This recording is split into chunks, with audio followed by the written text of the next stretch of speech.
meus irmãos que estão assistindo esse vídeo. Hoje o tema é jejum. O que significa a palavra jejum?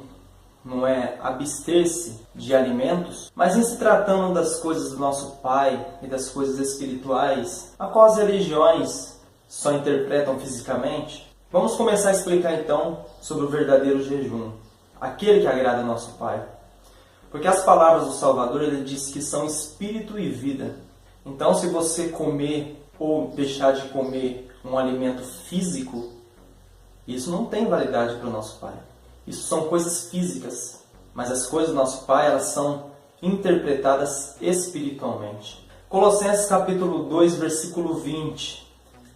Se vocês morreram com o Salvador para os elementos do mundo, por que então se submetem a normas, a ensinamentos, como se ainda estivessem sujeitos às coisas do mundo? Normas como estas: não pegue, não toque. Vejam, meus irmãos, coisas físicas. Todas essas coisas se desgastam pelo seu uso, e essas proibições são preceitos e doutrinas de homens. Essas regras, elas têm de fato aparência de sabedoria, com sua pretensa religiosidade, falsa humildade e severidade com o corpo, mas não têm valor algum para satisfazerem os desejos somente da carne.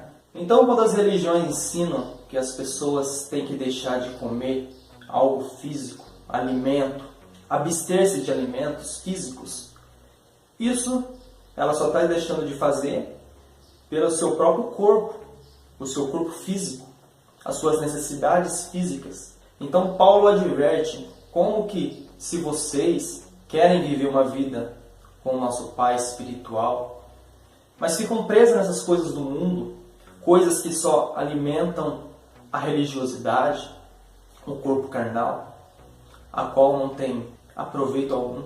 No livro de Zacarias, capítulo 7, a palavra do nosso Pai foi dirigida a mim, dizendo: diga a todo o povo da terra, e também aos sacerdotes, aos líderes religiosos, quando vocês, durante 70 anos, jejuaram e bateram no peito, a cada 5º mês e cada 7º mês, por acaso foi para mim que vocês jejuaram?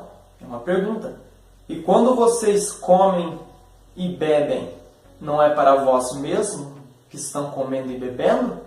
Segunda pergunta. E não foi isso que o nosso Pai disse pela boca dos seus profetas, no tempo em que Jerusalém era habitada e vivia tranquila?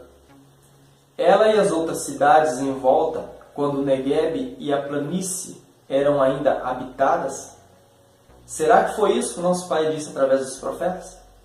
Então essa pergunta, o nosso Pai falou através da mente, do Espírito, através dos profetas verdadeiros. Essas perguntas simples e eficazes.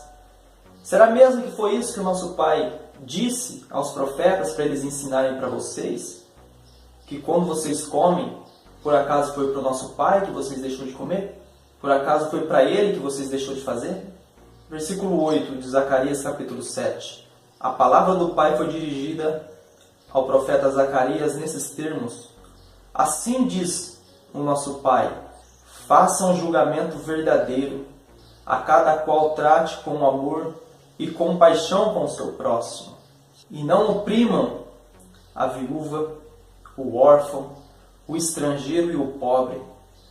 E ninguém fique em seu coração tramando mal contra o seu irmão. Eles, porém, não quiseram prestar atenção e deram-me as costas. Endureceram o coração para não ouvir a lei do nosso Pai.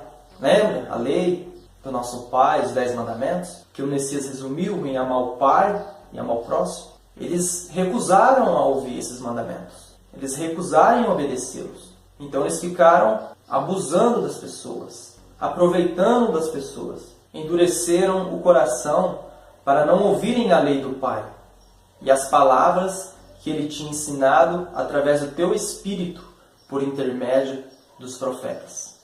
Tudo isso fez com que o nosso Pai ficasse com ainda mais grande tristeza. Então, se vocês deixarem de comer algo físicos, será que isso agrada nosso Pai? Será que não é para vocês mesmos que vocês deixam de comer e beber? E Isaías capítulo 58, versículo 3. Eles dizem, por que jejuamos e tu não vistes? Por que nos humilhamos totalmente e não tomaste conhecimento?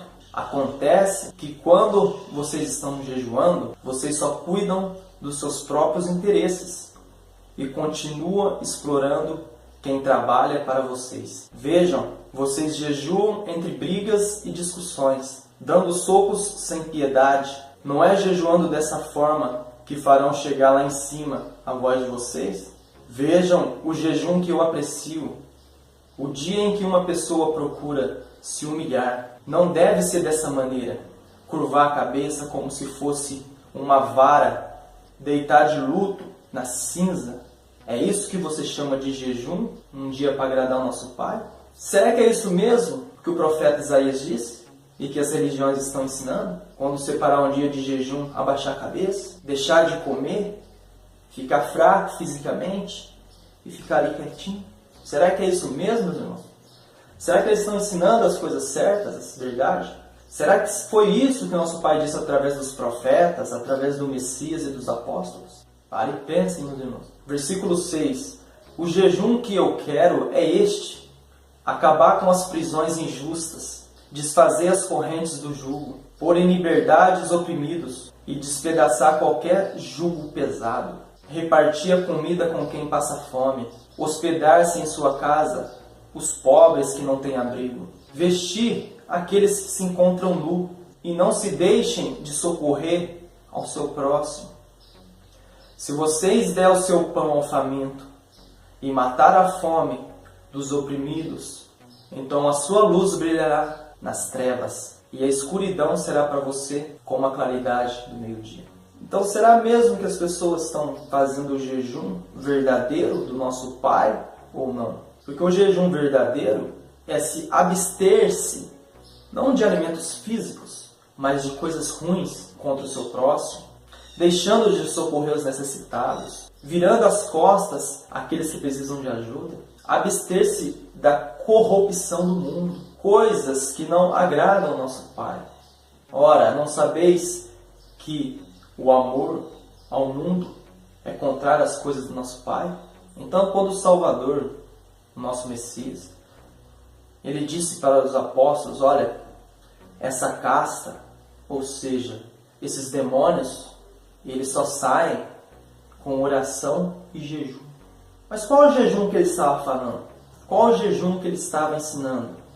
Não é que as pessoas devem, nós todos devemos jejuar das coisas mundanas, das coisas que desagradam ao nosso Pai, fazendo mal contra o seu próximo, maltratando aqueles que precisam de ajuda, deixando de dar amor àqueles que necessitam, deixando de dar o alimento espiritual àqueles que têm fome e sede da água da vida. Mateus capítulo 9, versículo 14. Então os seus discípulos de João Batista se aproximaram do mestre e perguntaram: por que nós e os fariseus fazemos jejum, mas os teus discípulos não jejuam? O Messias respondeu: vocês acham que os convidados de um casamento podem ficar de jejum enquanto o noivo está ainda com eles? O Messias é o noivo. Nós somos os convidados, a igreja verdadeira. Então ele fez uma pergunta, ele disse para os apóstolos de João: podem ainda os convidados do casamento, a noiva verdadeira, a igreja pura e sem mácula, deixar de se alimentar do pão da vida, deixar de comer o alimento espiritual, enquanto eu, o noivo, o mestre, estou ainda com eles? Então dias virão em que o noivo será tirado do meio deles. Ali então eles jejuarão. Então a igreja na época, a noiva, os apóstolos, os convidados daquela época, os salvos, eles deixaram de comer espiritualmente dos ensinos do mestre durante 3 dias, a qual ele morreu e depois ressuscitou. E depois que ele ressuscitou, ele disse: eis que eu estarei convosco até o fim dos tempos. Através do Espírito do nosso Pai. Através dos enviados do nosso Pai. Então, quando a religiosidade deixa de comer do pão da vida, do alimento espiritual, eles estão jejuando da palavra verdadeira, o alimento puro que dá a vida eterna. Não adianta eles jejuar, deixar de comer alimentos físicos que não têm proveito nenhum, igual Paulo diz em suas cartas. Os profetas falaram, o Messias ensinou. Então, meus irmãos, esse é o verdadeiro jejum. Abster-se de alimentos físicos? Não. Mas abster-se das corrupção mundana, das coisas que agradam o diabo, fazer o mal contra o seu próximo e se alimentar do pão da vida, comer o alimento espiritual. Bom, meus irmãos, esse foi mais um vídeo da série aí, para complementar os ensinos do Salvador, através dos profetas, os ensinos do Messias e dos apóstolos. A qual aquela parábola que o Messias disse, ele fez uma comparação que o reino dos céus, o reino do nosso Pai, é semelhante a uma mulher, uma igreja, uma instituição religiosa, que pegou 3 medidas de pão, ou seja, a Igreja Católica pegou 3 medidas de pão do ensino verdadeiro, da palavra espiritual, que são os profetas, o ensino do Messias e dos apóstolos. Então são 3 medidas de pão que vieram primeiramente aos profetas, ao Messias e aos apóstolos. Essa mulher, a Igreja Católica Romana, ela pegou essas 3 escrituras, esses 3 ensinamentos e colocou o fermento, e colocou a adulteração dentro da Bíblia. Então, meus irmãos, não se esqueçam, a grande prostituta, Igreja Católica Romana, colocou o fermento lá dentro. E a massa ficou toda fermentada, ficou cheia de palavras que tropeçam, de ensinos que fazem vocês ficar mornos. Então, meus irmãos, esse foi mais um vídeo do jejum que agrada ao nosso Pai. Até a próxima.